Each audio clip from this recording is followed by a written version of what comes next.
Kita mencoba untuk mengenali kembali hati kita. Kapan hati kita akan terkondisi dengan surga kecil sebelum nanti kita berharap semoga kita mendapatkan surga besar. Kita harus ingat, kita akan mendapatkan ujian dan ujian itu pasti. Innama baqiya minad dunya ila bala wa fitanun. Tidak ada orang yang tersisa pada kehidupan di dunia kecuali pasti mendapatkan ujian. Kita tidak bisa minta sama Allah, ya Allah jangan uji saya. Tidak bisa, Allah itu pasti menguji kita. Kenapa sih Allah akan menguji kita, Ustaz? Supaya kamu tidak terlalu kerasan dan tidak terlalu betah di dunia.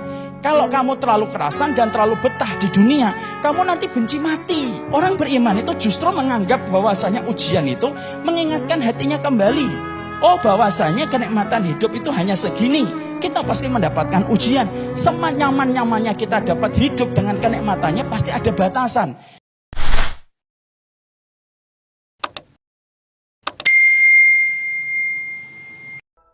Kita akhirnya paham. Allah mengkondisikan kita, mengarahkan kita di dalam perjalanan kita pada kehidupan di dunia. Allah itu mengatakan kepada kita secara tidak langsung, silahkan jadi dokter, silahkan jadi artis, silahkan jadi arsitek, silahkan jadi insinyur, dan seluruh profesi yang kalian sebutkan itu. Tapi ingat satu, kalian ketika memiliki itu harus memiliki surga kecil sebelum mendapatkan surga besar pada kehidupan di akhirat. Dan itu kembali kepada kondisi ketika kita melihat kepada hati kita. Dan ketika kita mengenal apa itu yang menjadi kata hati kita, yang menjadi tempatnya surga sebelum kita mendapatkan kenikmatan pada kehidupan kelak di akhirat. Makanya akhirnya disitulah kita akhirnya mendapati orang yang paling celaka. Next, orang yang paling celaka itu adalah orang yang mati hatinya sebelum mati jasadnya. Orang kalau mati jasad, pada dasarnya mati jasad itu menyebabkan orang tidak mampu bernafas. Tapi kalau orang ketika mati hatinya, kata Imam Ibn Rajab, orang yang paling celaka itu orang yang mati hatinya. Maka sesungguhnya ketika orang sudah mati hatinya, dia tidak bisa memberi keputusan untuk dirinya. Dia tidak bisa memberikan arahan yang baik untuk dirinya. Dia tidak bisa menjadi pemimpin keluarga. Dia tidak bisa menjadi makmum. Dia tidak bisa menjadi anak. Dan dia tidak bisa menjadi hamba. Berantakan seluruh mapping hidupnya. Dimulai ketika dia tidak mengenal hatinya yang menjadi tempat surga kecil sebelum bertemu dengan surga besar. Ini loh yang menjadi perhatian kita. Makanya tidak salah kalau akhirnya kita menjumpai Rasulullah mengatakan di dalam satu riwayat yang sangat indah. Inna fil jasadi mudghah. Ya. Wa in saluhat salahatil a'mali kullaha fa in fasadat fasadatil a'mal kullaha fima makna. Makanya Rasulullah itu mengatakan, sesungguhnya di dalam diri kalian ada sekerat daging. Kalau sekerat daging itu baik, seluruhnya pun akan menjadi baik. Dan kalau sekerat daging itu buruk, seluruhnya pun akan menjadi buruk. Dan itu adalah, mudghah itu adalah hati. Itu bukan hanya bicara tentang masalah kita dalam ibadah. Bahkan kesehatan kita, penyakit kita pun dimulai dari hati. Makanya para dokter, saya banyak ngobrol dengan Ustaz Zaidul. Beliau berkata, pola makan itu hanya menyumbangkan 40% dari sebuah proses penyakit.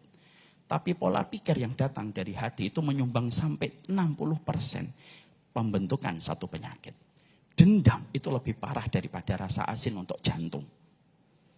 Hasad itu lebih parah daripada asam urat yang dikonsumsi sama tubuh kita. Karena apa? Semua itu bermula dari apa yang difikirkan di hati, terimigrasi ke pikiran, dan tersalurkan ke seluruh tubuh.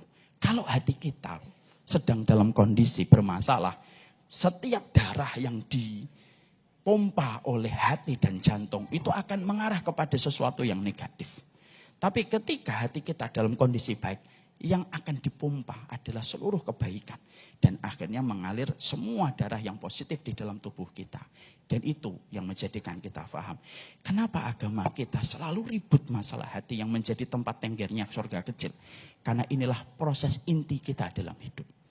Nabi Muhammad SAW sebelum dibebankan dan dipikulkan kepada beliau tugas risalah yang berat, Rasulullah itu dibedah dulu dadanya. Dalam hadis riwayat Muslim, hadisnya sahih, dicek di dalam kitab Sirah Nabawiyah, Rahikul Mahtum juga ada oleh Sofiyur Rahman Al-Mubarakfuri. Nabi itu dibedah dadanya. Dibedah berapa kali Nabi Muhammad itu ketika masih kecil? A, 3 kali, B, 4 kali, C, 5 kali. Siapa yang milih A? A. Siapa yang milih B? Tidak ada. Siapa yang milih C? Inilah tawaduk sama tidak tahu itu tipis batasannya. Maka jawabannya bukan A, karena bukan 3. Jawabannya bukan B. Ibu tadi yang milih A, tidak apa-apa Bu. Setidaknya ibu berusaha. Pahalanya lebih besar daripada mereka yang tidak berusaha. Jangan ngikutin mayoritas orang. Mayoritas orang itu ini. Maka sesungguhnya Rasulullah itu dibedah 2 kali. Dan dibedahnya itu betul-betul fisik. Makanya Anas bin Malik itu mengatakan, kuntu ara asaral makhit fi sadri Rasulullah. Aku tuh melihat bagaimana bekas jahitan malaikat Jibril itu masih tertinggal di dadanya Rasulullah. Apa yang dibedah oleh malaikat Jibril? Dadanya Rasulullah. Apa yang dilakukan oleh malaikat Jibril? Membersihkan hatinya Rasulullah dari noda-noda hitam yang bisa menjadi penyebab dari keburukan, dibersihkan oleh Rasul, dibersihkan oleh malaikat Jibril sampai akhirnya bersih, dan ketika bersih dikembalikan kepada Rasulullah. Dan itu dilakukan 2 kali. Itu dilakukan ketika Nabi belum usia genap 10 tahun. Dari situ saja kita akhirnya paham, oh ternyata hati itu sebesar itu manfaatnya pada kehidupan. Sampai Rasulullah pun dalam hadis riwayat Muslim dikatakan oleh Anas bin Malik, dibedah dadanya 2 kali. Itu pun untuk dibersihkan hatinya, untuk mengarahkan kepada hati kita dan memberikan faedah ilmu dalam kehidupan kita. Hati itu berperan besar pada kehidupan manusia. Siapapun yang mereka mengenali hatinya, maka dia akan memberi makna pada kehidupan dan tidak perlu mengalami banyak benturan dalam kehidupan. Tapi siapapun yang tidak pernah mengenal hatinya, ketika sorot matanya lebih banyak bekerja untuk melihat dan hatinya tidak pernah dikenali, dan hatinya terus memproses dan merespon apa yang dilihat oleh matanya, sampai hatinya tidak punya ruang dan tidak punya waktu untuk berbicara kepada pemilik hati itu yang berjalan pada kehidupan, susah. Akhirnya apa? Orang kalau sudah dalam kondisi hatinya sakit dan mati, nasihat terindah yang diucapkan orang solih pun tidak akan pernah bermanfaat untuknya. Dan itu yang paling kita khawatirkan. Oleh karenanya itulah yang menjadikan kita akhirnya mengerti. Makanya pada pembahasan kita, kesempatan ini, kita akan mencoba untuk menyampaikan untuk kita. Dan menyampaikan kepada seluruh para penuntut ilmu yang hadir pada kesempatan hari ini. Di hati kita. Kapan hati kita akan terkondisi dengan surga kecil? Sebelum nanti kita berharap semoga kita mendapatkan surga besar. Kita harus ingat, kita akan mendapatkan ujian. Dan ujian itu pasti. Innama bagiya minad dunya ila bala wa fitanun. Tidak ada orang yang tersisa pada kehidupan di dunia kecuali pasti mendapatkan ujian.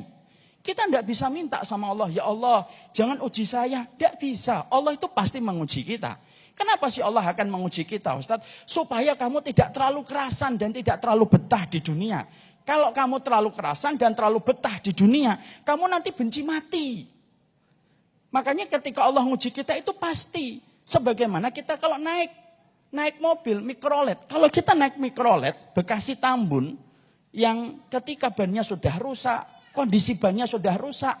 Ketika kita naik mikrolet Bekasi Tambun, Bekasi yang insya Allah kota indah ya, ini contoh aja. Ketika kita naik mikrolet, pasti ketika mikroletnya tidak enak, kita akan cepat turun dan kita tidak nyaman.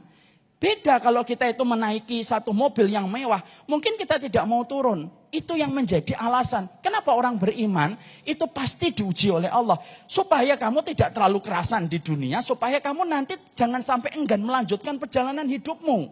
Makanya orang kafir yang tidak beriman sama Allah, kenapa mereka benci kematian? Karena mereka menganggap kematian itu mengganggu dan mendistract dari semua kenikmatan yang mereka telah dapatkan. Orang beriman enggak. Orang beriman itu justru menganggap bahwasanya ujian itu mengingatkan hatinya kembali. Oh bahwasanya kenikmatan hidup itu hanya segini. Kita pasti mendapatkan ujian. Senyaman-nyamannya kita dapat hidup dengan kenikmatannya pasti ada batasan. Kita kaya mengumpulkan 50 miliar. Tetap kalau umur kita 50 tahun ngurangi gula, ngurangi garam. Ketika kita sudah dalam kondisi 50 tahun, kita tidak bisa bermain semua olahraga. Harus ada olahraga-olahraga yang kita tinggalkan. Kenapa? Puncaknya dunia itu tetap membatasi. Beda kalau kenikmatan nanti di akhirat. Karena Allah mengerti dan mengajarkan kepada kita bahwasanya manusia itu memiliki 2 leg, 2 babak. sebagaimana final Piala Champion, ada leg 1, ada leg 2, kita masih punya harapan. Enggak apa-apa di leg 1 kita mungkin kurang beruntung, tapi kita bisa menyelesaikan setiap ujian karena kita memiliki surga kecil pada hati kita, supaya kita tersenyum pada leg yang kedua. Orang yang tidak beriman kepada hari akhir, mereka fokus pada leg 1 tetapi mereka lupa pada leg yang kedua. Makanya itu yang menjadikan kita paham. Kenapa hati harus kita perhatikan. Kita saatnya berkenalan kembali dengan hati kita. Sosial media dengan seluruh turunannya itu sering menculik kita untuk memperhatikan kehidupan orang lain. Apa yang diposting, apa yang di caption, apa yang ditulis di dalam story WhatsApp-nya, apa yang ditulis di dalam story Instagram-nya. Itu banyak kita respon setiap waktunya. Tapi terkadang kita justru lupa mendengarkan. Sebenarnya hati kita itu dalam kondisi apa dan yang dibutuhkannya itu apa. Dan itu kalau terjadi kita tidak akan bisa menyelesaikan ujian yang datang. Ujian itu pasti. Tapi manusia terbagi dua ketika menghadapi ujian, kata Ibnu Rajab. Orang yang hatinya lebih kecil daripada ujian. Akhirnya ujian itu menggulung dia dan menguburkan dia. Ada yang kedua, hatinya lebih lapang daripada ujian. Maka tidak membahayakan ujian itu. Karena hatinya lebih lapang daripada ujian. Makanya maaf ya, kenapa orang beriman ujiannya berat. Tapi mereka mampu tersenyum. Karena hati mereka lebih besar daripada ujian. Orang kalau tidak beriman ujiannya sepele. Tapi kenapa mereka terkubur? Karena mereka tidak punya hati yang lapang untuk menghadapi ujian. Itu kata Ibnu Qudamah.